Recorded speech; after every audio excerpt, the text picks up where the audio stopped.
today I'm just starting my long drive back from the beekeeping shop where we get all our supplies. But I hope you can hear this video. The sound isn't very good, I know. We had 260 kilos of wax to take up. So what we could have done, we could have taken the amount up, left it with them, they render it down, reprint our foundation with our wax, and then they send it back to us. And it's kind of a dilemma whether we do it or not, because what we've done instead is they had the top quality wax instead at the place we got our beekeeping supplies from, La Rouge Apiculture. They basically sell you wax standard or wax gaufre, and gaufre or gaufrage means the capping. So we buy the wax made from the cappings, and because they had that in stock, it was basically more cost effective to just take what they had there. They didn't have a lot, but we had enough what we wanted. I got 100 kilos, my colleague got 40 kilos, and I've already got 60 kilos back at the workshop from last summer. So that means I've got 160 kilos, which equates to 1,600 sheets of wax, which will fill 1,600 frames. I also picked up 1,000 frames, which is a really good price where we go. They're from Romania. They're Dadon wired frames, ready to go. You just put the wax on them. So for us, for that price, it's a no-brainer. The problem is a heck of a long drive. We use toll roads. We are paying a bit extra. The toll's about 30 bucks each way, and the fuel's about 120, 130 bucks. But it's all part of the cycle. You've got to. I'll need the material next year, because the way things are looking like, touch wood, I'll have quite a few colonies in the spring, around the 180 to 200 mark at the moment. I'm quite pleased, but I'm starting my oxalic acid when this wind finally dies, and it looks like next week it might do, so that's my brood break and time to get in to those hives. But it's looking like in the spring I'm going to need 180 frames times 2. When I go into my colonies for the first inspection or the second inspection, whichever it is, I'm taking out my 2 partitions and putting in 2 frames of foundation. So that's going to use up nearly 400 frames straight away. But there'll be a few other frames gone on the nukes I've got. So some are on 5 frames, I'll move them into 6 to give them that space when they start to grow. So I'm going to need a lot of frames for next year, and I've also those nukes I've got that I'm not selling, going to go into hives to increase my numbers up to 250, I hope. But all this is speculative until actually you get hives in. You get the nukes in the hives. So I'm just putting into place the reserve now.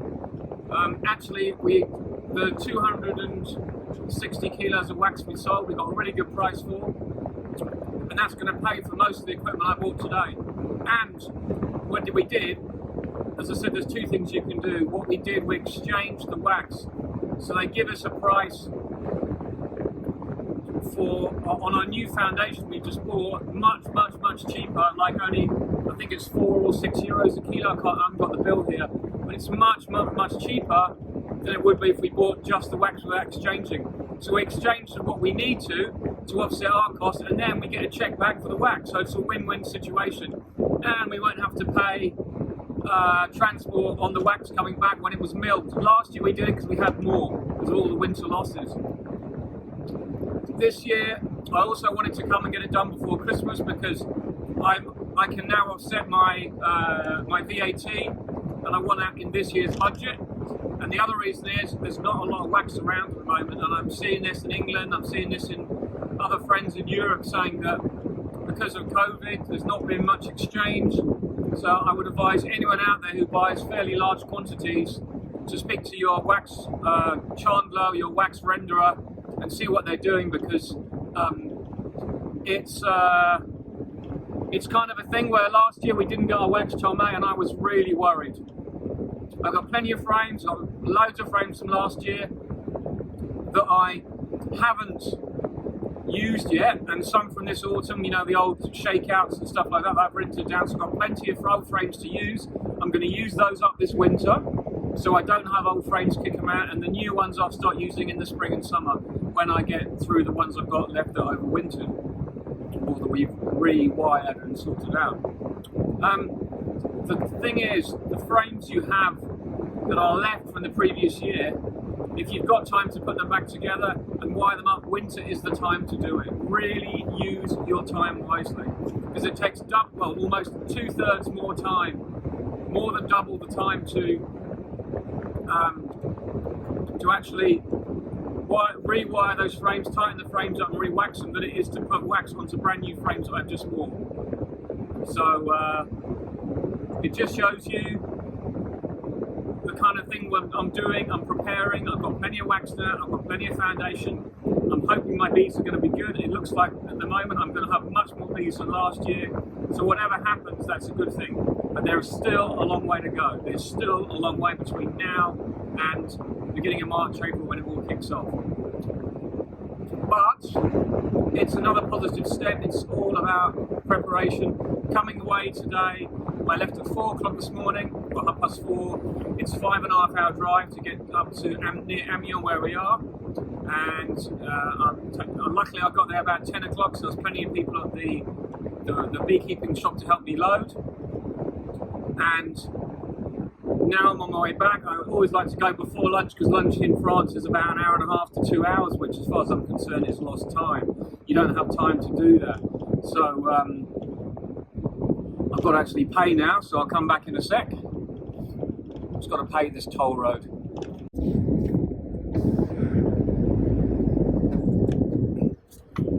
So the toll road's a little bit pricey to go up to Calais. As I said, it works out, I think, about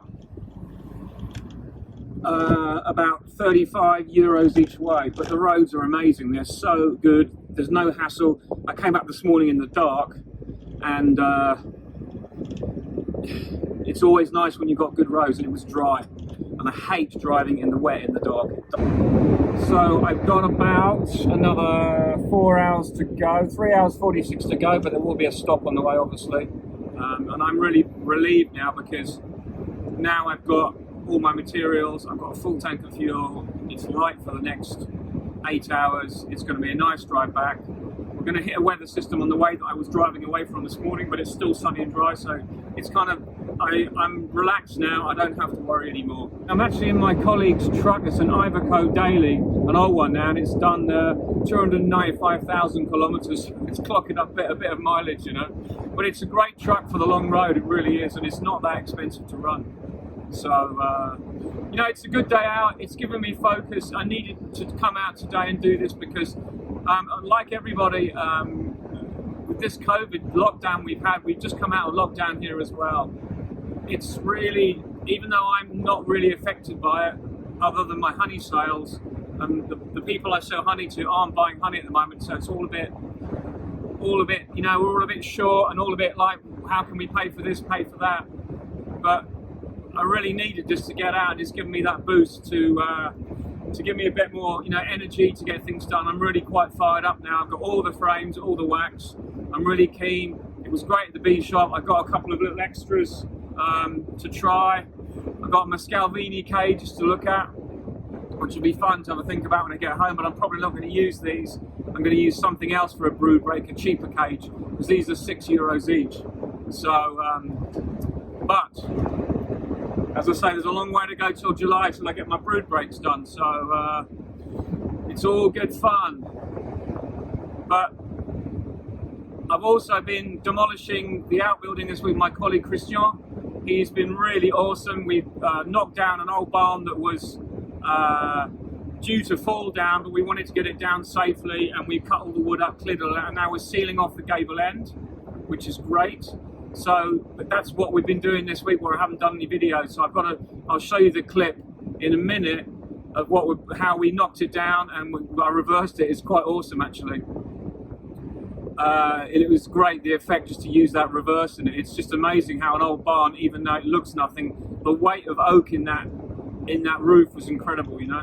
So that's down as well, it's all cleared. I've got now scope for my future at the workshop there, because at the back, we've sealed off the gable end at the front, but the back I'm going to extend out, and we'll probably get another 30 metres squared of dry storage by extending the old roof down, and it will give us will give me really good storage or extra storage for the future. But it'd be a lot of work, so we'll have to rebuild a wall, put a couple of windows in, but it's all stuff we can do. We'll probably budget to do that next winter, but this had to be done this year. So that's why I haven't done any videos this week, and now I've come away just to pick up our material, and then we're kind of moving forward, we're forging ahead, you know, it's absolutely brilliant. So on that note, I've got to just buckle down here and knock these kilometres out. I'll be home tonight about 6 o'clock, hopefully, if I don't lose too much more time. And Bob's your uncle, Fanny's your aunt, another day down. The days are just going so quick at the moment, and we're looking forward to Christmas. So anyway, other than that, I'll catch up with you soon. Take care, bye for now.